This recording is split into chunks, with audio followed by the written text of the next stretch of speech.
How to export transparent background video in Kdenlive. First of all, open your Kdenlive project and make sure your video has a transparent background. This usually means your clip or title uses an alpha channel or has no background layer. Next, go to the project menu and select Render.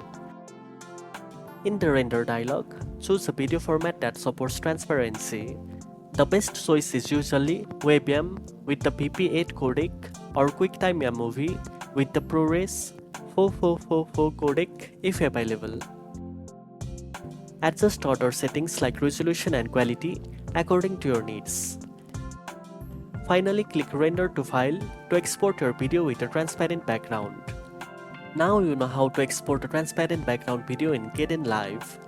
If you found this video helpful, don't forget to like, share and subscribe for more editing tips. Thanks for watching and I'll see you in the next one.